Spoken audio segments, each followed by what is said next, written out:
What's up, everybody? It is Dan Cam, and I am back with another video. And what I'm going to be doing today is unboxing and doing a complete overview for the EVGA 3070 Ti, and it is the For the Win 3 Ultra Edition. And normally I wouldn't want to do a video like this right now because I know prices for GPUs right now are still awful, and I know stock is even worse.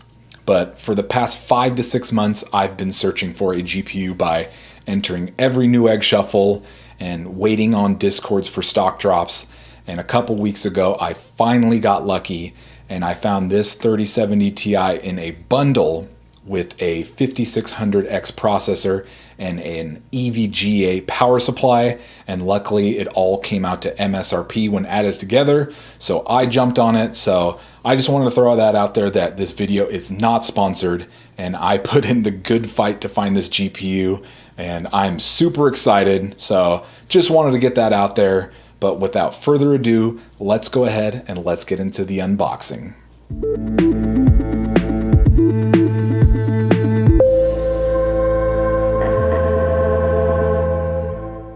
So let's go ahead and get this thing unboxed. You can see the two EVGA seals right here, knowing that it is authentic. Oh, those are hard to cut through. One, open that up. Let's go this way. We are in.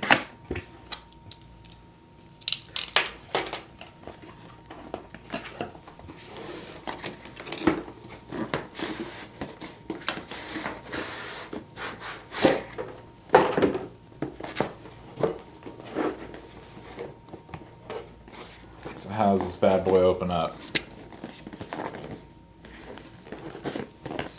Aha. Look at me getting my fingerprints all over it already. So we've got installation guide, and something just fell out here. We've got a little EVGA little sticker. It's kind of cool. It's plastic.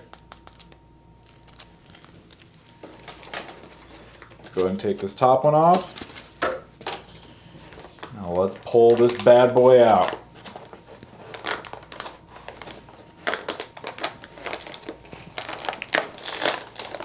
Oh, this is kind of a pain to get out. Ooh, look at that. Freshly sealed. Got our attention, do not enter without static, proper electrostatic safety equipment. Wonderful. Probably should be wearing gloves, or probably should have grounded myself first, but let's just go ahead and pull this bad boy out. Be as careful as I can.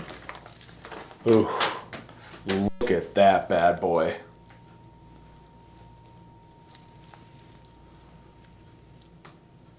Awesome little top panel. Very minimal. This is our all RGB. I'll go ahead and show you that later. We got two 8-pin connectors. We've got 6 heat pipes there. EVGA logo over here. And here's the bottom. We got 3 fans. I'm not sure what size these fans are, but we got 3 of them. I know the cooling on this card is fantastic. And then we've got our little PCIe cover right here to protect it during shipping, but looks good. Packaged really well. We've got our OC and normal switch here, if I can get that to focus. Sorry, it's not focusing in. Let's see if I can get that in there. Okay, there we go. It's kind of focused, but we got OC and normal. Right now it's set to normal. I'll probably do some testing, see where I want to keep it. But there is the card. Super cool. I think one of the best looking cards out there. Minimal, but it's got some cool RGB. And once I get in the case, I'll go ahead and take off these plastic wrappers. But that's it. That's all that's in the box. So let's go ahead and let's get this installed in my PC. I'm so excited.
All right, so let's go ahead and take a look at Precision X1, which is the software that EVGA makes.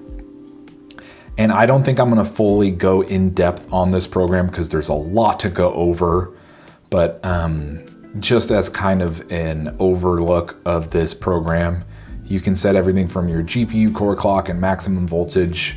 You can set your memory clock offset. You can adjust your power and GPU temperature targets. You can set up a custom fan curve for each fan. It also shows you the RPM for each fan and the percentage of how fast they are spinning. And then you can also see the temperature of each part of the GPU, which is kind of cool. But let's just head over to the LED panel and go over all the different options for the RGB bar. So you can just turn it off.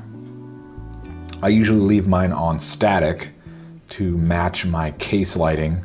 And then within the static colors, you can change it to whatever you'd like. So there's green, there's like a greenish blue, purple, and all the other different colors. There's a red, kind of a purplish red. And then moving on, you can go to breathing.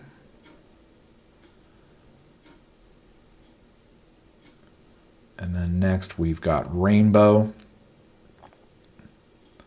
which kind of fades in between each color, and you can change the speed of it. So let's go to 100.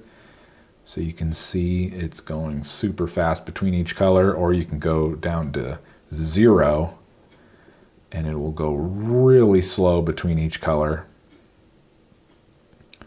And the next is color cycle. Let's go down to a 50 speed. That just changes between the colors. We got rainbow wave. We've got wave.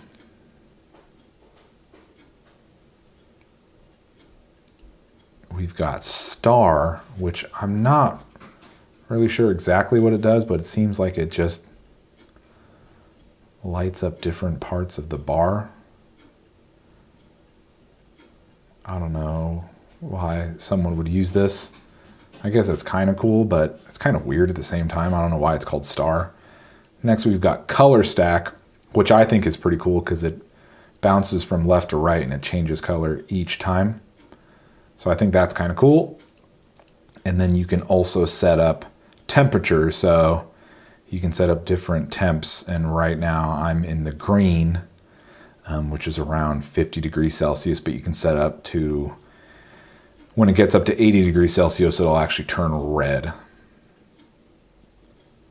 And then, yeah, that's all the colors for it. You can, like I said earlier, you can hook up an ARGB header to the side of the GPU and then control it through here, but I do not have one controlled. I have it controlled through my motherboard, but if you did have something plugged into that header, you can use this.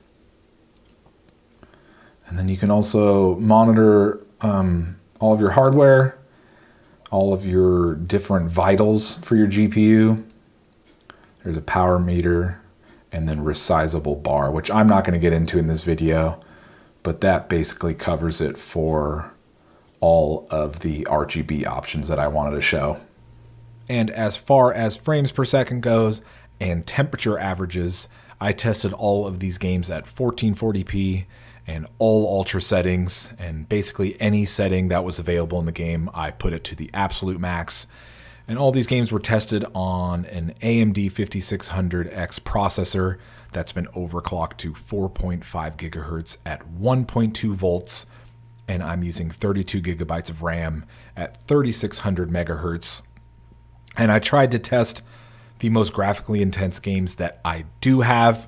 And if there's any game that you don't see here, just comment down below with what kind of FPS you'd want to see. But all the games I tried that aren't on this list were easily able to cap out at 144, which is what my monitor's refresh rate is. So I didn't bother listing those. I just listed the games that are very graphically intense. And the first one was Horizon Zero Dawn, and I was getting around 90 frames per second at around 69 degrees Celsius. And then for the next game I tested was Days Gone, and I got around 135 FPS average, and it was sitting at around 68 degrees Celsius. And then Call of Duty Warzone was at 145 frames per second, and it sat at around 67 degrees Celsius. And the most graphically intense game that I probably own is Cyberpunk 2077, and I got an average of around 70 FPS, which I'm very happy with, and it stayed at around 70 degrees Celsius the entire time I tested it. And then Hitman 3 came in around 115 frames per second, and it stayed at around 66 degrees Celsius. And as far as the less graphically intense games, I was seeing average temperatures between 50 to 60, and those obviously weren't pushing the GPU too hard, so it stayed pretty cool. And even with all these games, the GPU stayed relatively cool and very stable, and the fans on them stayed at around 65% to 75% when it's in between 65 and 70 degrees Celsius, which I think is around 1700 RPM for the fan. So a little bit of fan noise, but I left the fan curve how EVGA said it from the factory, and it keeps the card cool. It makes a little bit of noise, but I'm wearing headphones 95% of the time when I'm gaming, so I don't worry about the noise too much. But the GPU performs super well in all these games, and I'm really happy with the FPS results I'm getting.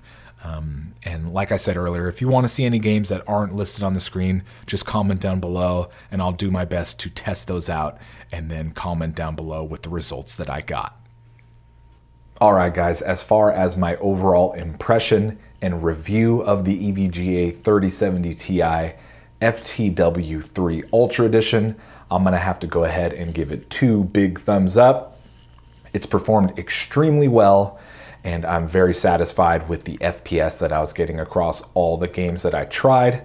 And then I'm even more satisfied with the temperatures I was getting. I for sure thought this thing was going to run a bit warm, and I thought I was going to have to mess with the default fan curves and kind of bump them up to get to a desired temperature. But the max temp that I saw with the 70 Ti is, I think, 70 degrees Celsius, which I am totally happy with. And it usually stays in between 60 and 70. So I'm completely satisfied with the temperatures I'm getting. And I do have pretty good airflow in my Fractal Meshify Compact 2 case, which I'm guessing does help quite a bit, but it runs great at a fantastic temperature and it performs extremely well. And my main recommendation is, if you're planning on going with an EVGA product, I would highly recommend registering it as soon as you can, because if you register it within the 14-day window from when you bought it, you can sign up for a ton of programs that EVGA has, like the Step Up program, which basically means if you bought a 3070 Ti, you can step up to a 3080, 3080 Ti, or 3090, and then all you have to do is pay the difference. So I would mail EVGA this card, and then I'd pay the difference between a 3070 Ti and the next card up I want to go with. So, but you have to sign up and register it within 14 days of the purchase date. And I was actually a couple days out. I kind of slacked off on registering it, but I emailed EVGA support and they got back to me extremely quickly, and they went ahead and waived the 14-day rule, and they signed me up for the Step Up program. So if a 3080 or a 3080 Ti comes along, I can go ahead and pay the difference and send this one in, which I'm not sure I'm going to do, because like I said, I'm really happy with the 3070 Ti's performance. But EVGA Sport's been absolutely fantastic, and the 3-year warranty they come with is extremely reassuring. Just in case I have any issues with it, I can send it back to them, and they've been super responsive. And I was even having trouble signing up for the Elite program, which comes with a ton of different perks and benefits, but I had trouble signing up with that, and I emailed their support and they went ahead and signed me up and got back to me super quickly. So I'm happy with this product. I'm happy with EVGA. I think they're a really good company. And they've been in the news lately for quite a few different things, and it seems like they're handling it very well.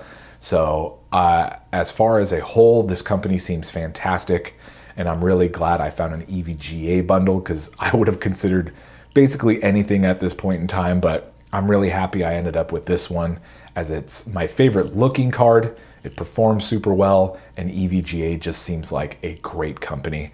And like I said earlier, if there are any games that I didn't cover earlier as far as FPS goes, just comment down below and I'll try to get back to you as soon as I can.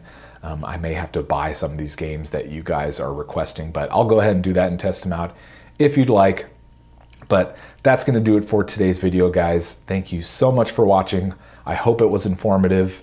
And if you enjoyed it, please consider giving it a like rating. And if you're enjoying my content, please consider subscribing.